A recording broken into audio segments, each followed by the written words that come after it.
అందరికీ నమస్కారం. లతా బిఏ ఉన్న విజయలక్ష్మి గారు రాశారు ఈ నవలని. చదువుతుంది దేవి. 11వ ఎపిసోడు. ఈ నవల నచ్చితే తప్పకుండా లైక్ చేయండి. మా అక్కకి ఇంట్లో ఉన్న అధికారం ఏంటో నీకు తెలిసేలా చెయ్యాలనే అలా అడిగించాను. ఈ ఇంటి బాగోగులు, తమ్ముళ్ళ సుఖం కోసం ఆవిడ ఎంత తాపత్రయపడుతోందో నీకు అర్థం కావాలనే ఆమెను అడగమన్నాను. గోవింద్ విసురుగా సమాధానం చెప్పాడు. మీ సుఖదుఖాల గురించి, మీ బాగోగుల గురించి మీ భార్య కన్నా ఎక్కువగా మీ అక్కయ్య తాపత్రయపడుతున్నారు అన్న అభిప్రాయము మీకుండడం నాకు చాలా సంతోషంగా ఉంది అంది రోషంగా. నీకు సంతోషంగా ఉన్నా మానినా ఈ ఇంట్లో జరిగేవి జరిగిపోతూనే ఉంటాయి వ్యంగ్యంగా అన్నాడు గోవింద్. లత మౌనంగా లోతుగా అతని కళ్ళలోకి చూస్తూ ఉండిపోయింది. ఆ మాట కూడా నీకు ఇప్పుడే చెప్తున్నాను.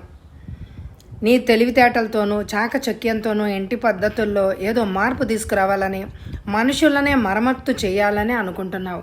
అది నీ వల్ల కాదు, సరికదా? నువ్వు లేనిపోని కష్టాలు కూర తెచ్చుకున్నట్టు అవుతుంది. అందుకే వెర్రివేషాలు మాని నీకు దొరికిన జీవితంతో తృప్తి పడ్డాన్ని నేర్చుకో. నిన్ను గురించి ఇంట్లో అందరికీ చెడ్డ అభిప్రాయం కలిగేలాగా చేసుకోకు.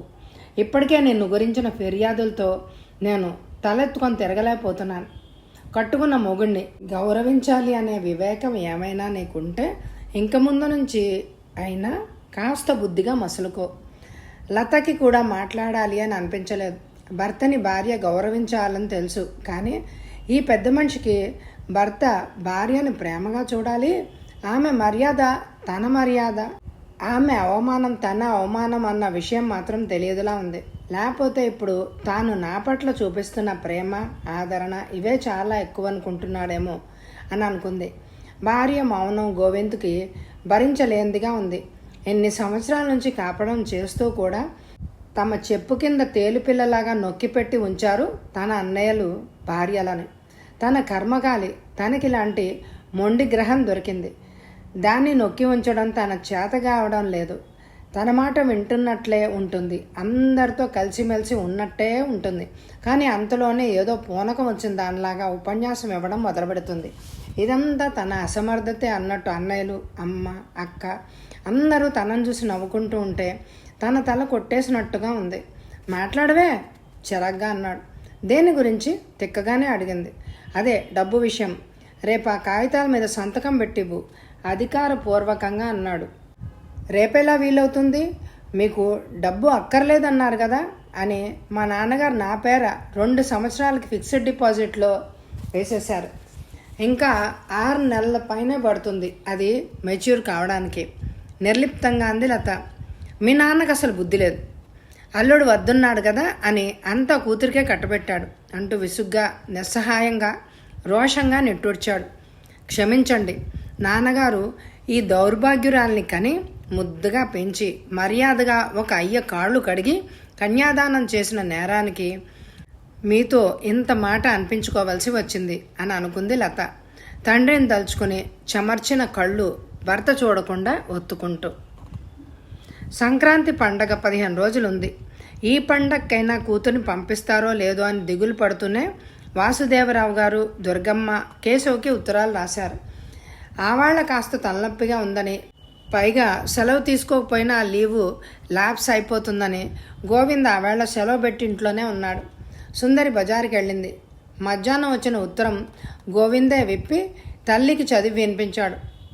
తర్వాత అతను గదిలోకి వచ్చేసరికి తలదూకుంటూ అక్కడే భార్యతో చెప్పాడు, మీ నాన్నగారు ఉత్తరం రాశారు అంటూ.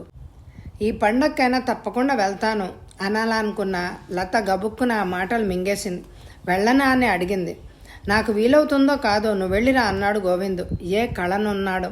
దానిని గురించి వాద వివాదాలు లేకుండా అతనంతా చప్పున ఒప్పుకుంటే లతకి చాలా సంతోషం అనిపించింది. మరి కాసేపట్లోనే సుందరి, ఆఫీస్ నుంచి మిగిలిన మగవారు ఇంటికొచ్చారు. ఎప్పట్లాగే అవాల్టి కబుర్లలో వాసుదేవరావు గారి ఉత్తరం విషయం కూడా దొర్లింది. తల్లి, కూతురు, కొడుకుల మధ్య పని లేకపోయేసరికి ఇప్పుడు పుట్టింటికెందుకు అంది సుందరి. అవును, అక్క చెప్పినట్టు చెయ్యి, మేము మీ వదిలేనని పంపిస్తున్నామా అన్నారు అన్నగారు. అప్పుడంటే పెళ్ళై మొదటిసారి వచ్చింది గనక వెంటనే పంపించాం. ఇంకా ఇలా ప్రతి సంవత్సరం పుట్టింటికి బయలుదేరతానంటే ఎలా అంది దుర్గమ్మ. ఆ గదికి అటుపక్కగా ఉన్న కనకాంబరాల చెట్లు పువ్వులు కోస్తున్న లత చెవిలో ఆ మాటలు పడ్డాయి. నేను పుట్టింటికి వెళ్తే వీళ్ళకేమైందో అని అనుకుంటూనే ఆ పిల్ల ఒళ్ళు మండిపోయింది. అయినా తన భర్త ఏం చెప్తాడో వినాలనుకుంది. కానీ అతడి గొంతు వినిపించలేదు. ఇంకా ఇక్కడే నిలబడితే అంతా ఏమనుకుంటారో అని అనుకుంది. ఆ తర్వాత గోవింద భార్యతో అన్నాడు, నువ్వు ఇప్పుడు మీ వాళ్ళింటికి వెళ్ళడం లేదు అని. ఏ అంది లత. ఏమేంటి, 1 సంవత్సరమేగా అయింది, నువ్వు వెళ్ళొచ్చి వదినలను చూడు 2-3 ఏళ్ళకు ఒకసారి వెళ్ళొస్తుంటారు అన్నాడు. మరి ఇందాక వెళ్ళమన్నారుగా, లోపల ఉడికిపోతూనే మెల్లగా అడిగింది. అన్నాను, మళ్ళీ మనసు మార్చుకున్నాను. ఏ దండిస్తావా చిరాగ్గా అన్నాడు. లత మాట్లాడలేదు. ఆమె అంతరంగం ఉడికిపోతోంది.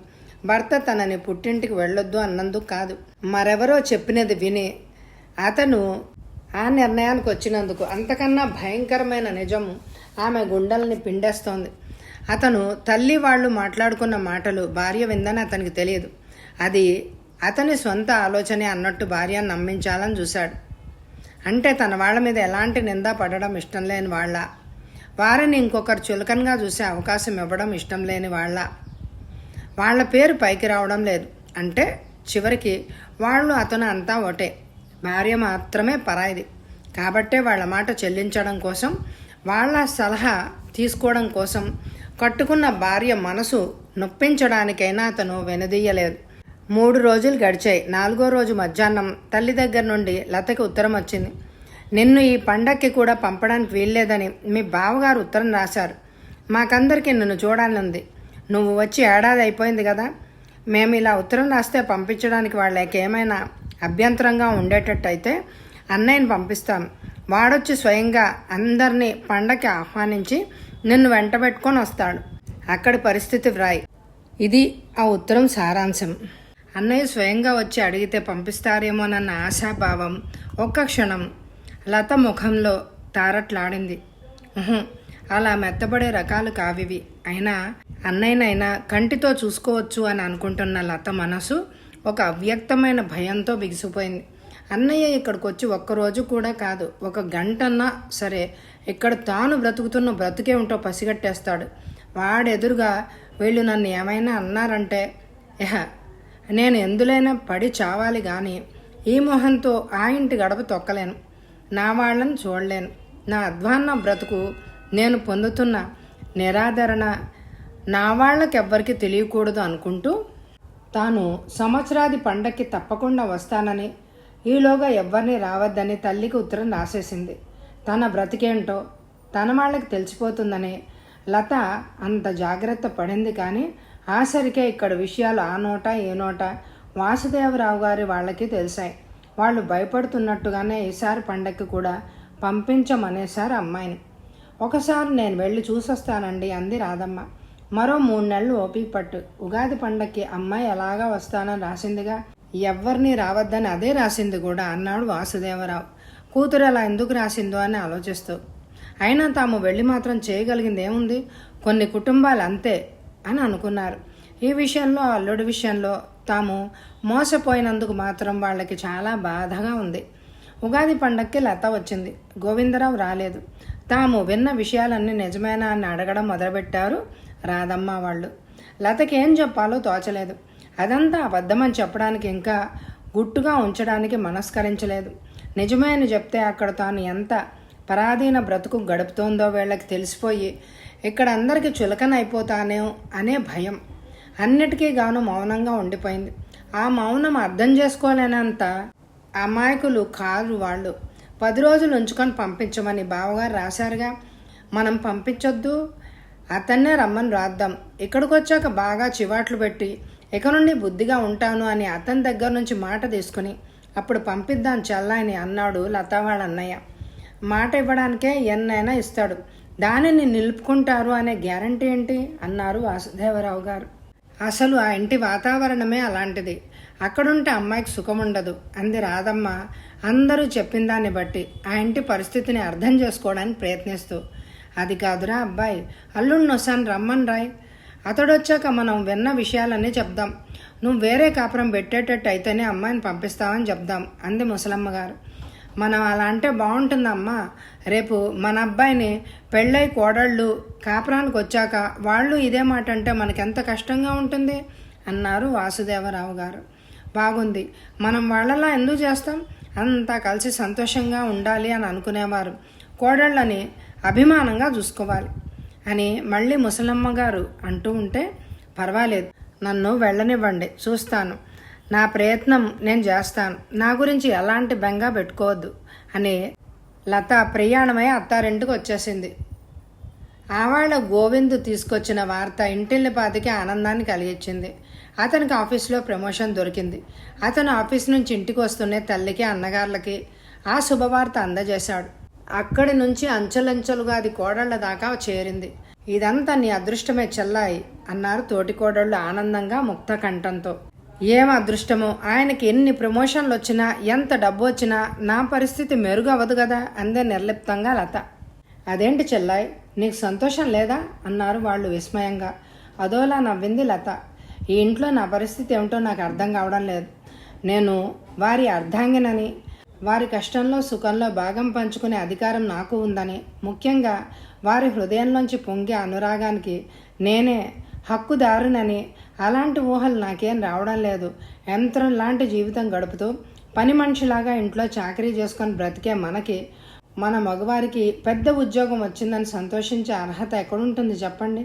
యజమానికి పెద్ద పదవి వస్తే ఇంట్లో పని మనిషికి జరిగేది ఏముంటుంది, రాకపోతే ఏముంటుంది. ఆ సంతోషంలో ఆ యజమాని పని మనిషికి ఏ 2 రూపాయలో బక్షిస్తాడేమో, మనకైతే అది ఉండదు అన్నది నిర్వికారంగా ఉండడానికి ప్రయత్నిస్తూ, నువ్వు ప్రతిదానికి ఇలా బాధపడిపోతే ఎలా లత? సంసారం అన్నాక మంచి చెడు సుఖం దుఃఖం అన్నీ ఉంటాయి. బాధలతో కాసేపు ఏడ్చినా తర్వాత అది మర్చిపోవడానికే ప్రయత్నించాలి మనం, లేకపోతే మన జీవితం పొడుగునా దుఃఖమే ఉంటుంది. వేదాంతిలాగా మాట్లాడిపోయింది భారతి. నేను అందుకే ప్రయత్నించాను చాలా రోజులు, కానీ నా పెళ్లి జరిగి 2 సంవత్సరాలు కావస్తున్నా ఈ జీవితంతో రాజీ పడ్డం మాత్రం సాధ్యం కావడం లేదు. సంసారంలో మంచి చెడు అందరికీ ఉంటాయని నువ్వు అంటావు, కానీ ఆ విషయంలో మాత్రం నీతో ఏకీభవించలేకపోతున్నాను. ఇక్కడ మన సంసారంలో ఎదురయ్యే పరిస్థితి బహుశా ప్రపంచంలో ఇంకెక్కడా ఉండవేమో. భార్యాభర్తల మధ్య కలహాలు రావడం, వాళ్ళు మాట అనుకోవడం సర్వసామాన్యమే. పోనీ అత్తగారు మాట్లాడినా పోట్లాడినా అదొక దారి అనుకోవచ్చు, కానీ ఇదేమిటి, ఆడపడుచు బానిస కన్నా హీనంగా చూస్తూ దగ్గరుండి వాళ్ళ చేత పని పాటలు చేయించడం అనేది నేనెక్కడా కనలేదు వినలేదు. కానీ ఒక్క విషయం మాత్రం చెప్తున్నా, మనందరినీ ఇంతగా ఏడిపించి మనందరి ఉసురు ఇంతగా మూటగట్టుకున్న ఆ సుందరి ఏదో ఒక నాటికి దానికి తగిన శిక్ష అనుభవిస్తుంది. భగవంతుడు ఇలా ఎప్పటికీ కళ్ళు మూసుకొని ఉండడు. ఎప్పటికైనా కళ్ళు తెరిచి మనందరినీ ఇంత ఉసురు పెడుతున్న ఆ సుందరిని శిక్షించక మానడు. మనందరి ఉసురు దానికి తగలక మానదు. మాట్లాడుతూ ఉండగానే లత గొంతు పూడుకుపోయి కళ్ళు చెమర్చేశాయి.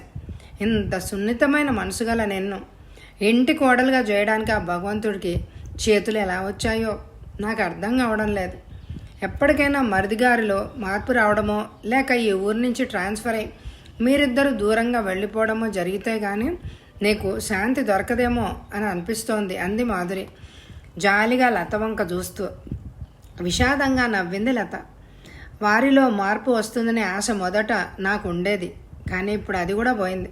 ఇక ట్రాన్స్ఫర్ అవ్వడం అంటావా, అలా జరిగినాడు మాకంటే ముందుగా మన ఆడపడుచు బట్టలు సర్దుకొని ప్రయాణం అవుతుంది. ఒకవేళ ఆవిడ ఒక్క నిమిషం బెట్టు చేసినా నువ్వు లేకపోతే లతకి సంసారం దిద్దుకోవడం అస్సలు చేత కాదు అని అక్కగారి కాళ్ళ వేళ్ళ పడి బ్రతిమలాడైనా మీ మరిదిగారు ప్రయాణం చేస్తాడు. ఇక్కడైతే ఈవిడ ఆగడాలని నలుగురు పంచుకున్నాం. మరో దగ్గరికి వెళ్తే నేను ఒక్కదాన్ని ఆవిడ చేతిలో ఇరుక్కుపోవాలి. లత మాట్లాడే తీరు చూస్తుంటే అందరికీ నవ్వొచ్చింది. మేం కూడా వచ్చిన కొత్తలో ఇలాగే బాధపడ్డవాళ్ళం, కానీ క్రమంగా ఈ పరిస్థితికి అలవాటు పడిపోవడానికే ప్రయత్నించాం. చాలా బాగా మొరటు తేలిపోయాం కూడా. కానీ ఇక్కడికి వచ్చిన 2 సంవత్సరాలు కావస్తున్నా నువ్వు కాస్తైనా అడ్జస్ట్ కాలేకపోతున్నావంటే నాకేంటో భయంగా ఉంది అంది భారతి. పెళ్ళయి ఈనాటికి వచ్చేసరికి బంతిలా ఉండేదానివి, ఇప్పుడు పూచికి పుల్లలాగా తయారయ్యావు. ఆ పచ్చటి పసుపు రంగు అంతా ఏమైపోయింది? ముఖం నల్లగా కప్పు వేసుకున్నట్టుంది. కళ్ళల్లో కాంతి చలాకితనం అన్నీ పోయాయి. ఆరోగ్యం కూడా పాడైపోయేంతలా నువ్వు ఈ విషయాన్ని తలకెక్కించుకుంటే ఎలా చెప్పు అంది సుమతి. ఆరోగ్యం పాడు చేసుకోవాలని, అస్తమాను దేని గురించో ఆదుర్దా పడుతూ కూర్చోవాలని నాకు మాత్రం సరదాగా ఉంటుందా అక్కయ్య? నా మనసు ఏమిటో నాకే అర్థం కావడం లేదు. అది ఏనాడో నా వశం తప్పిపోయింది. ఈ పరిస్థితిలో నేను పూర్తిగా పిచ్చిదాన్ని అయిపోకుండా ఇంకా ఇలాగే ఉన్నానని ఒక్కోసారి నాకే ఆశ్చర్యం వేస్తూ ఉంటుంది అంది లత ఎటో చూస్తూ. చాలే వేదాంతం, మరిది గారికి ప్రమోషన్ వచ్చిన శుభవార్త విని మేమంతా సంతోషిస్తూ ఉంటే నువ్వు మతి లేని దానిలాగా మాట్లాడకు చనువుగా మందలించింది మాధవి.